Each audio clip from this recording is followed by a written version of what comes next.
এটা আর পুরো বলতেছে আমরা প্রশাসন ওই যা বলে আমাদেরকে ধাক্কা দিয়ে গাড়িতে তুলে দেওয়ার পর হচ্ছে আমাদের হ্যান্ডকাপ আপনার কালো কাপড় দিয়ে চোখটা পেয়ে দেয়। আমার আম্মুকে তো আম্মু বড় বড় করে গান দিয়ে মানে অনেক মারধর করছে আমাকে।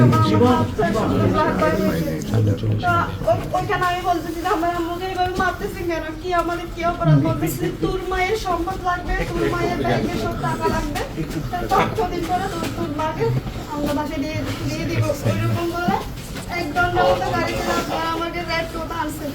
রেড টোটা আনার পর আমাকে এখানে রাখছে, যেখানে শুটে একটা সেল করছিল বলে আমরা বসতে পারি। ওইরকম অবস্থা। আর জানলা দিয়ে আমি না এরকম একটা মানে কর্নার ছিল আপনার। আমি হচ্ছে আমার আম্মু রাত্রে মানে আমার আম্মু একটু মোটা টাইপের ছিল, একটা হাত পা ফুলে যাচ্ছিল। আমি বলতেছি আমার আম্মুকে খুলে দিয়ে না আমার আম্মুকে খুলে দেন, হাতে শুদ্ধ খুলে দেন। ওরা বলতেছে তোমার আম্মুর চাঁদে আমাদের কাছে না হেডফোন আছে।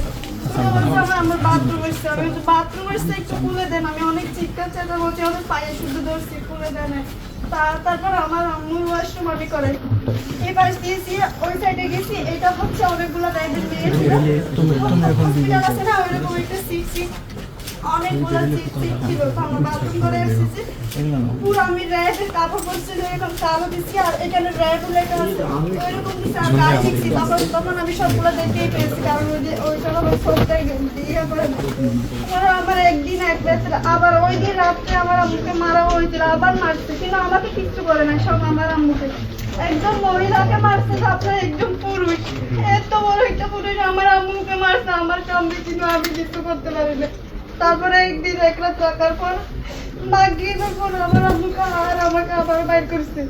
আপনার বাইর করে 1 ঘন্টা মতো গাড়ি চালার পর হচ্ছে আপনার কমলাপুর স্টেশনের আগে আমাকে বলতেছে যে আপনাকে 800 টাকা দিব, আপনার বাসার ডিটেলস দিব, আপনি কক্সবাজার চলে যাবেন।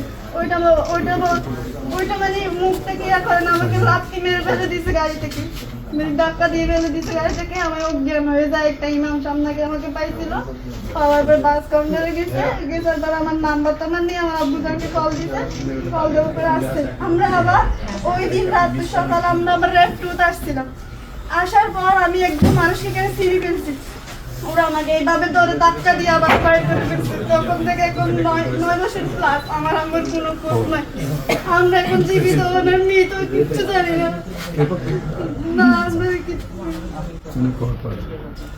জি আমাদের হচ্ছে আমার আম্মুকে জীবিত চাই আমরা।